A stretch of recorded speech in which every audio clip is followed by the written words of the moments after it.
Okay, well, Zoom is rude. We know you exist, ladies and gentlemen, ladies and gentlemen. Welcome back to another episode of For the Most Part podcast. I am here with my good friend Moustafa Taco, and so the last time we would have spoken, we spoke about some about your what we were talking about Lo Siento and some other stuff that you would have had released last time, right? Yes. So he's back and he has some exciting news for us. And I hope you all have been paying attention, because if not, we need to have a conversation, right? So Moustafa, tell us what's been going on. How have you been? And then let's get into the project. Well, I've been doing great. Luciento was really good success for me personally. I felt like that song was different and I've never done anything like that before. And it did give me some results, not what I expected actually, and I feel pretty good about it, to be honest. Lovely. And then I started working on the rest of the EP, which is Taco EP, which is out now. And I'm really excited because it has a lot of different genres, and it has pop, it has disco, it has Spanish, English, and it has rap and trap. So it's really a mix of songs in one EP. That's why I didn't call it by any name. I just called it Taco. Taco, right? Because you basically want to show people like these are all the different things that you can do. Yeah. Right. So what was that process like? Because I mean, we spoke about the process for Lo Siento, and I know you play guitar and you sing, but now that my phone just locked off. But what was that process like? Because you're dealing with rap, you're dealing with disco, and all of these styles of music are very different to write. Yeah. What was that like? What enlighten us?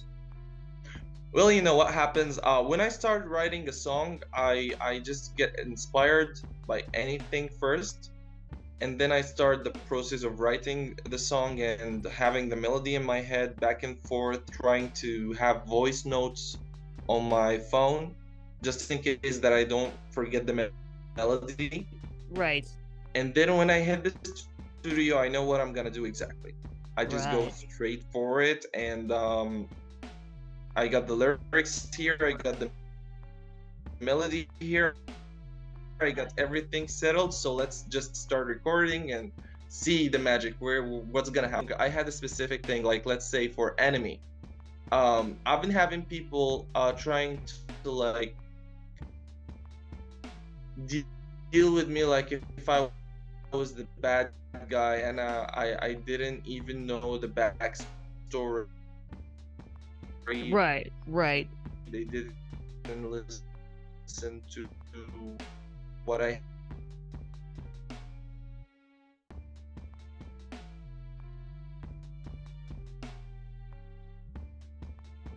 living here, breathing the same air, doing everything. So why don't we just act good with each other? Why do we have to take everything like war? Why do we have to fight? Why do we have to just do those rough things when we can just live peacefully, live in peace? And I did my own spin of it. I did it like electro with the lyrics that has this meaning with electro style, so it'd be like a little bit bright enough, not so deep and dark. Because when I make something so deep, like most of the time when I write lyrics, when you read them without singing, without a melody, without anything, you feel like it's so dark. Yeah. I don't know why that happens to me, but like I feel like this is so dark and this is going to be making a lot of people cry, and we don't want this. We just want to spread the message. We want to spread the message, but in a positive way, so people could listen to it and vibe to it, play it on DJs, nightclubs, stuff like that, and at the same time it has the message. Wow. So would you say that like that was your hardest thing to work on for this entire project, or was there something that was even harder, or was there something that was easy? Was it natural for you? Was it something that you had to like fight the natural urge to do one thing and you just say, all right, we're gonna do this kind of song? Well, the hardest one for me was Ratchet. I have that song on the album. That one was hard. And What You Want From Me. What You Want From Me was the first single ever to 2021. And that was even before Lo Siento. That was the first one ever. I didn't think that I'm gonna put it in the EP, and then I actually did. Like, I was like, let's put it in. Right. Because it has rock, pop rock, electro, and it's just this weird combination as well. So it was really hard. I was trying to explore experiment rock, and for Ratchet I was trying to explore trap and rap, and I used a lot of autotune. I'm gonna be honest about it. I used a lot of autotune for Ratchet, and I was not used to listen to my voice like that. I was like, when you use autotune, you use it in a simple way, like some touches here and there, because everyone is using autotune right now. Yeah. I was against it back 5 years ago. I was like, no, I will never do that. But then everyone is using that right now because instruments are so tuned. So you have to have your voice tuned perfectly as well, which is not human anymore. You feel like your voice is turning into a little bit of AI sometimes. And I'm okay with that. I'm not gonna say like, no, I'm not gonna do it, because everyone is doing it right now, so why not? True. Like, ears are getting used to listen to people auto-tuned 100% perfectly. So I was not used to listen to my voice that way, and I was like, I'm gonna try my best to like get used to it. Yeah, so I would agree, because that's something that I would say that's difficult for someone like me. I'm not really a vocalist. I sing, but I'm not like one of those professional recording artists who when you release a track, it's you focus on the vocals, like a Mariah or Whitney or one of those. I am a guitarist by trade. The voice thing is secondary. So I understand what you mean, because when you hear yourself sing, it's like, oh, that's how I sound. Wow.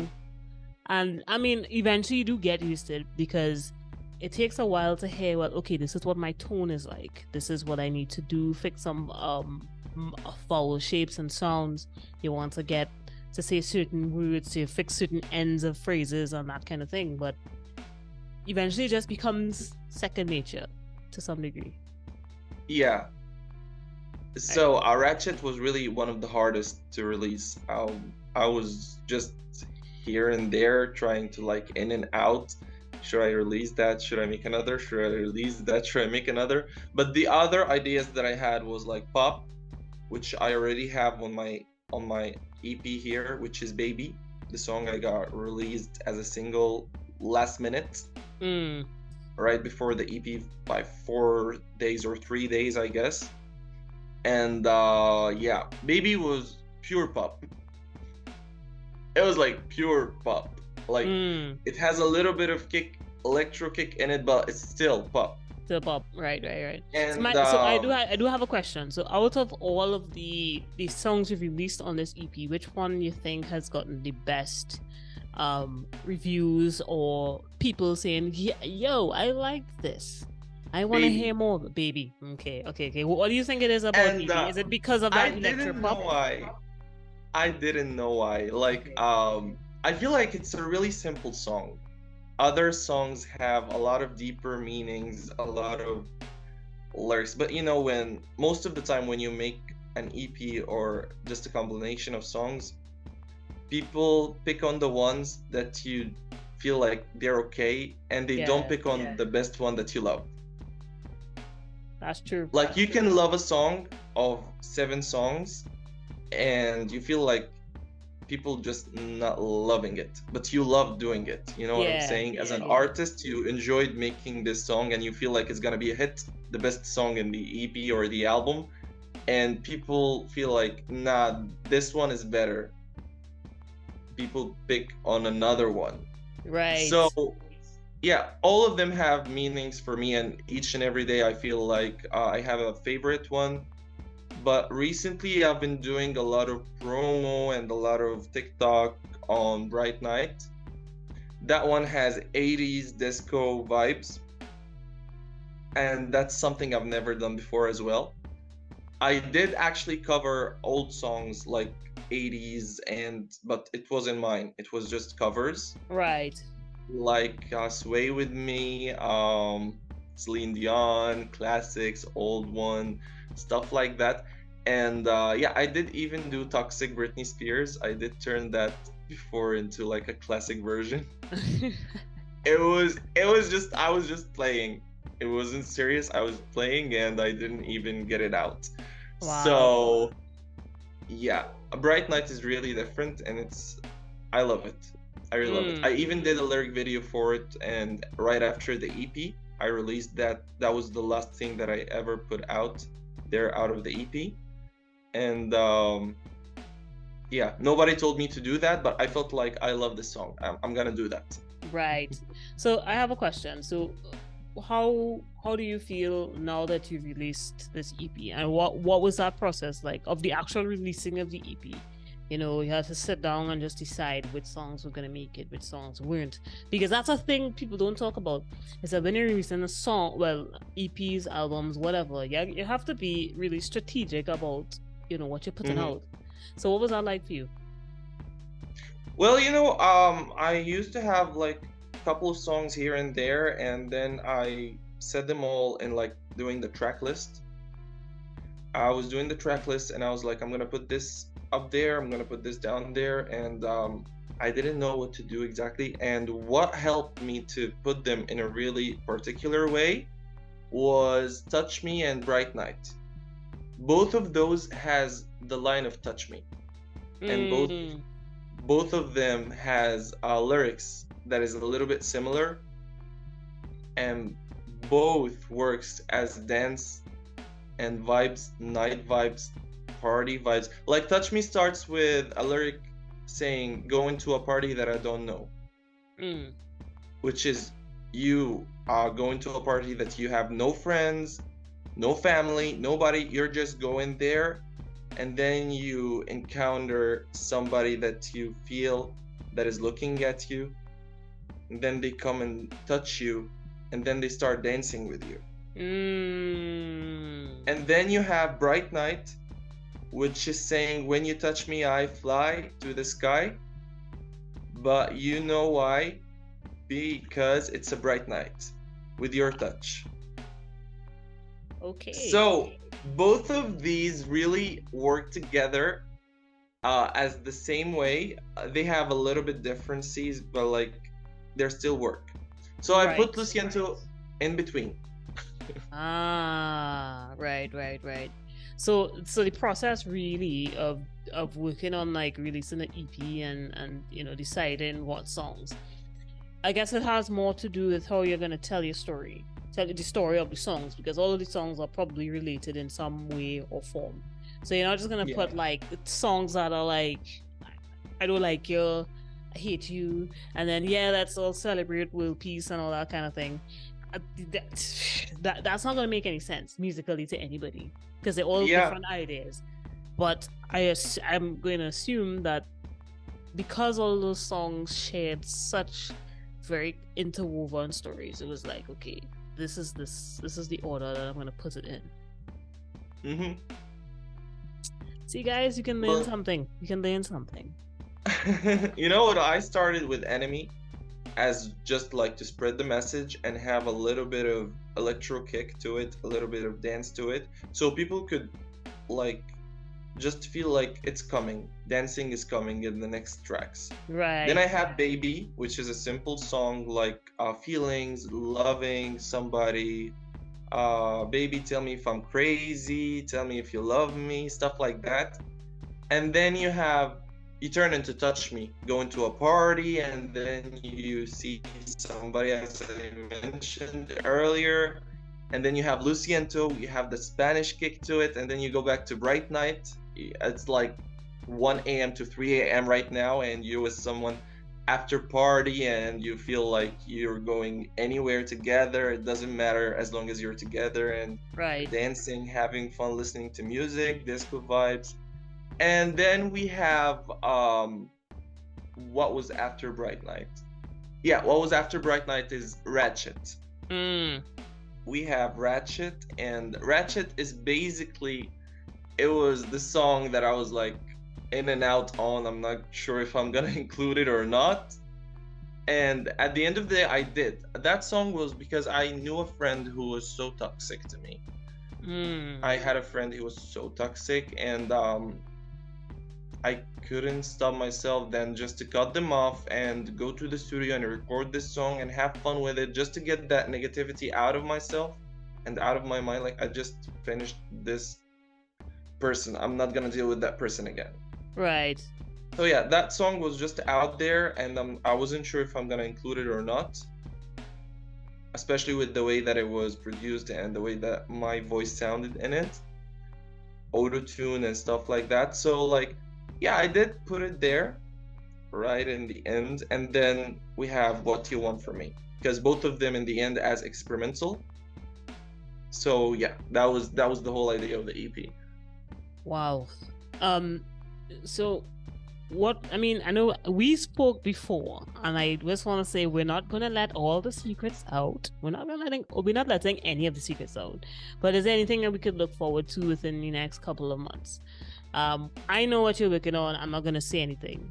But is there something like what we could see? What is a possibility that we can see? Well, possibility, I'm not sure if I'm gonna wrap this EP with another music video. Okay. Because I did a music video for What You Want From Me, Luciento, and Enemy. I'm not sure if I'm gonna put another music video out for any of the songs. Right. Didn't work on anything. I'm not trying to tease anyone or anything. I didn't start working on anything, to be honest. But I'm not sure. Like, I feel this is so meaningful for me, and this EP was really took a lot of time to work on and to explore what I'm gonna do with it. And I don't want to leave this era behind. I don't want to just like, okay, right, you're out, let's go start another era, I'm done. I don't want this to happen. You want to bask in the energy that's still of this EP. Yeah, I still wanna like make an image, like make another music video for any of the songs that I like, and be like, let's put this here and let's just end this on a high note, right, as they say. But yeah, I'm not sure about it. I didn't take any step forward, but I'm still looking for other plans. Right. I'm not done. I'm still inspired. I'm working, writing music here and there, writing lyrics. Yesterday I was writing a song, and yeah, I'm not sure when and how and where am I going. Yeah. But like, let's see. Let's just see what's gonna happen. Awesome. So I just want to wrap there today, but I just want to say, or ask you, what is one thing you want to tell people? Because I mean, last time when we spoke, I did ask you that same question. What is one thing you want to tell people? Having released this whole EP, what is still one thing that you want to tell people in terms of the actual act of putting out content? Well, if you have anything that you want to release out there to the world, just make sure to be yourself. Make sure to be 100% yourself, and don't care about how people gonna take it. Wow. Just be yourself, be positive about it, don't be negative, don't think any other way than being yourself. Because when you be yourself, people are gonna accept you for who you are. They're not gonna accept the fake version of you or whatever you're thinking. So when you are yourself, you're gonna have the right people around you. If you're not yourself, you're gonna have to fake it the whole time. Wow. So that's the only thing that I want to say to people. Don't fake it, guys. Just be real. That thing about fake it till you make it, it's not always true. It's not always true. It's not always true. Always true. All right. Well, Moustafa, thank you for joining us again. We have plans coming up, and hopefully you guys will get to see some of that, see some of what's happening, what's in the works. As I said, I'm not dropping any bombs or anything like that, but we're talking. There's stuff that's going to be happening. We're definitely looking forward to seeing how things lay out, how things play out for the next couple of months. tell people where they could find you, and then we'll wrap there. Well, you can find me at Moustafa Taco for TikTok and Instagram, and you can also find me at Moustafa TA Music at Twitter, and Moustafa Taco Music at Facebook, and Moustafa Taco Music at SoundCloud. So yeah. Awesome. All right, guys. Well, that's all for this week. Like, share, comment, subscribe. Moustafa, thank you for joining us again. Thank you so much for having me. We'll see you all next week. Bye, guys. Bye.